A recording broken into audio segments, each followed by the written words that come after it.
Turma do Propósito, e aí, meu irmão, tudo bem? Espero que sim. Estamos aqui para mais um capítulo das Escrituras, um capítulo da Bíblia por dia, orar todos os dias, tentar mudar. São os objetivos aí do nosso propósito. Nós chegamos, meu irmão, ao livro de Salmos.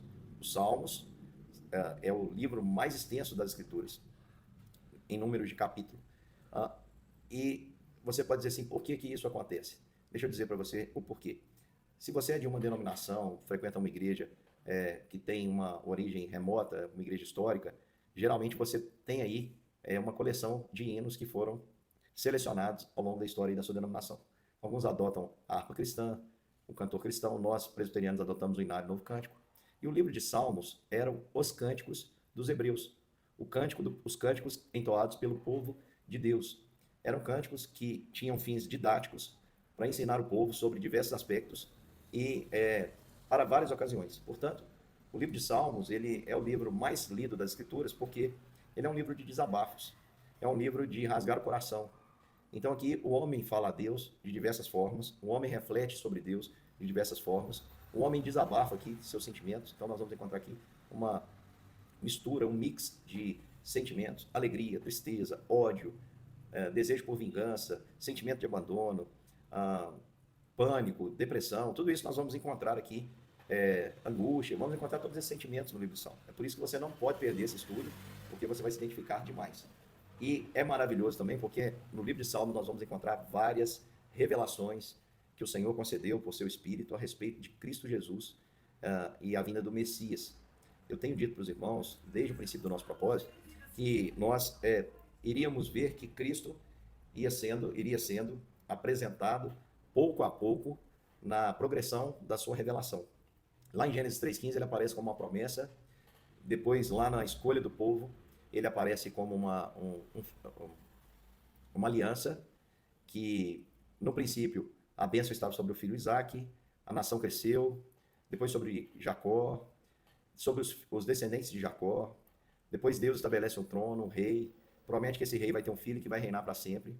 Então, desde o embrião da promessa até o nascimento de uma nação que veio de um homem estéril, revelando todo o milagre e o poder de Deus que fez de um casal idoso, uma grande nação poderosa, uma nação que vencia as outras nações sem o uso da espada, apenas pela força do poder de Deus.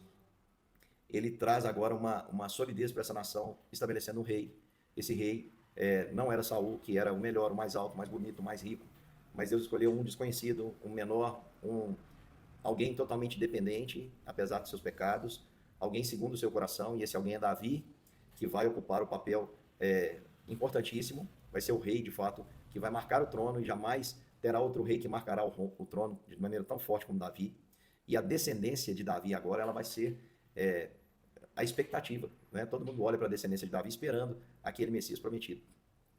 Quando Deus fez essa promessa a Davi, Davi não sabia muito sobre Cristo, mas nós vamos ver aqui em Salmos, o Salmo 2, que é um salmo messiânico, e nós vamos ver algumas questões aqui muito importantes. No Salmo de número 2, nós podemos chamar do conflito entre o reino de Deus e o reino dos homens.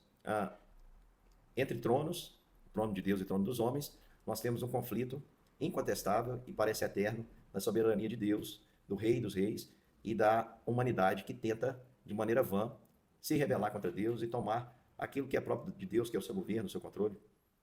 E o mundo, irmãos, hoje ele parece caótico.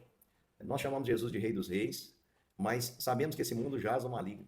Nós olhamos para o mundo e o cenário que nós vemos não é novo, é um cenário de caos, que reina desde que o homem pecou. Não é à toa que nós temos lá em Noé, vamos dizer assim, uma resetada, né?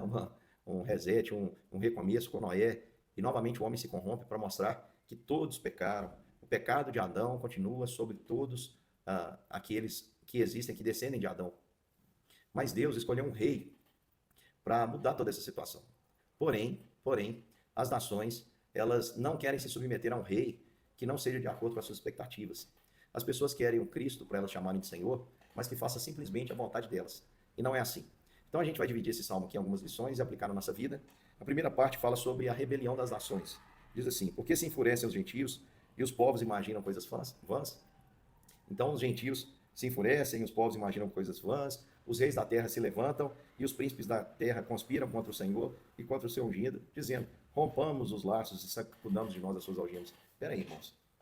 Rebelião contra Deus nesse sentido? Isso é fútil, a futilidade da rebelião humana. Nós podemos dar esse título aqui para esses 3 versículos. Por quê? Qual que é a lógica de uma rebelião contra Deus?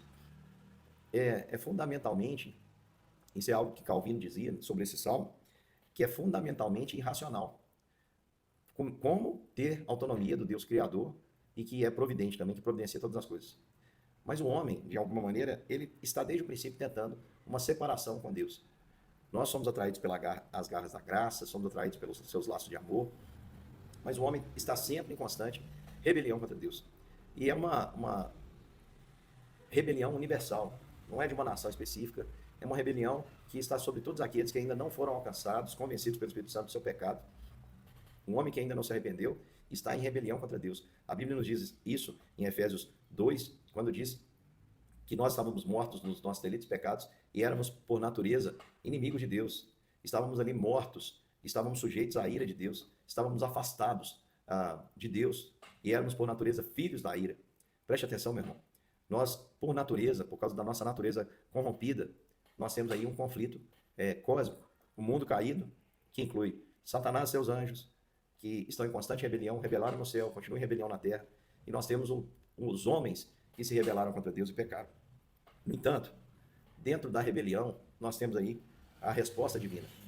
Eu quero dizer para você que, por mais que um homem tente romper com Deus, por mais que governos, potestades, autoridades humanas, pessoas que acham que têm o poder, acreditam mesmo que vão conseguir sacudir de si as algemas, sacudir de si o governo de Deus, a não submissão a esse Deus, deixa eu dizer para você, meu querido irmão, não existe nenhuma possibilidade de Deus perder as rédeas do seu poder. Por isso que no versículo 4 em diante vai mostrar a resposta de Deus. Diz assim: ri-se aquele que habita nos céus, o Senhor zomba deles.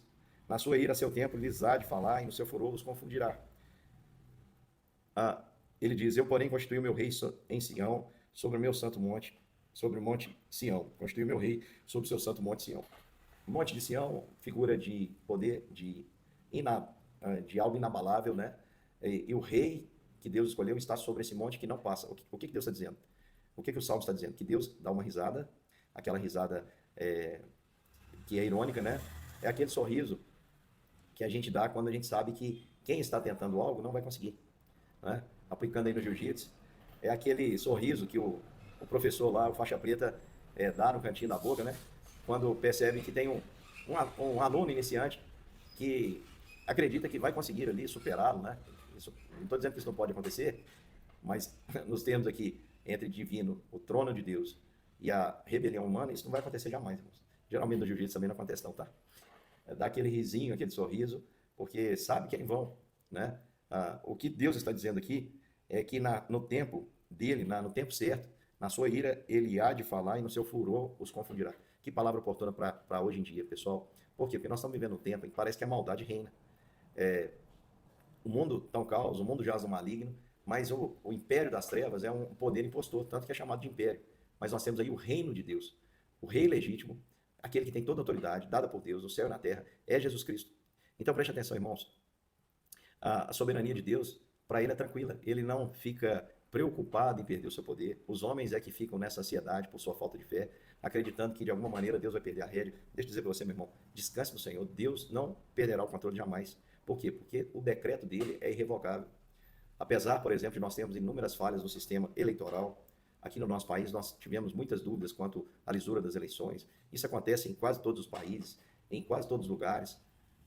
Por quê? Porque o homem é falho, nós sabemos que o homem é corrupto e que o sistema pode ser também adulterado. Agora, nos decretos de Deus, eles são eternos e imutáveis, e o que Deus está dizendo é: eu já constituí o meu rei, ele está sobre o Monte Sião, que é uma figura de algo inabalável. Ele está dizendo: quem reina já está constituído e não haverá mudança, ainda que o homem se esforce para rebelar.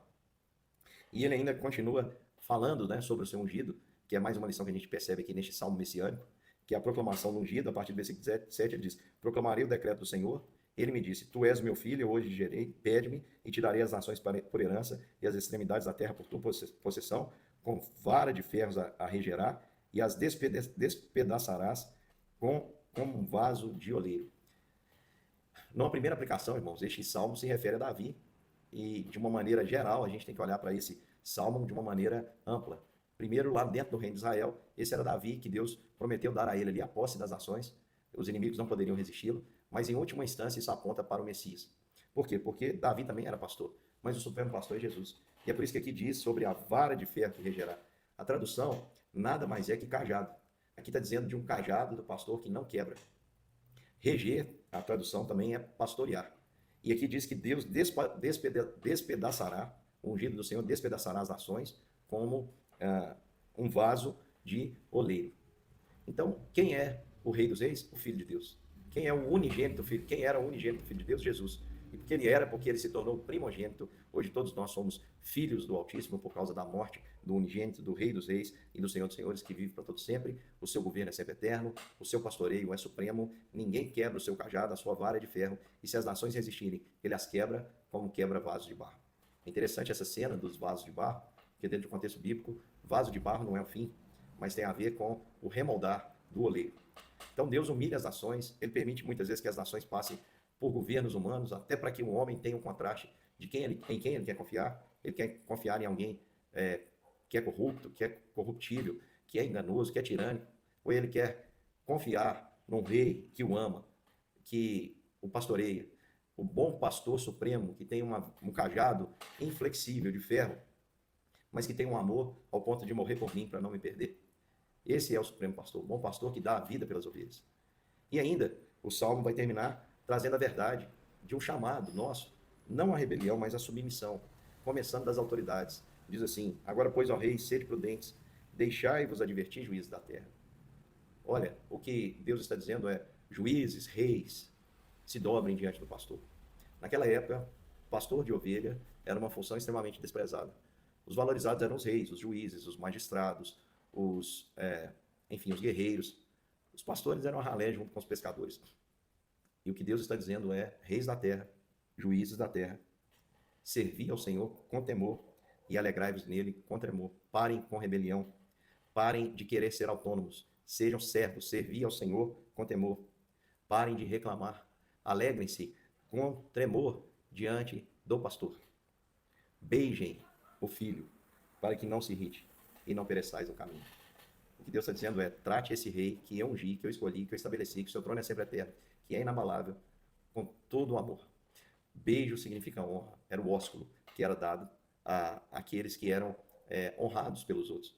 E Deus está dizendo para, a partir dos líderes, dos governantes, ele diz: beijai o filho. Não queiram ver esse pastor que pode morrer por você agir também com dureza, porque ele despedaça, se preciso, o vaso.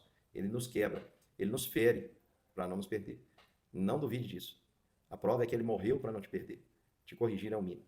Um grande beijo, meu irmão. Vamos juntos, vendo Jesus nos Salmos, aprendendo mais sobre a palavra de Deus e meditando dia a dia na palavra do Senhor. Nós vamos crescer e vamos empreender essa jornada aí maravilhosa, com a graça de Deus, durante todo esse ano ainda e também o ano de 2026. Vamos lá, convido pessoas para estarem conosco. É um prazer e amanhã nós estamos juntos mais uma vez.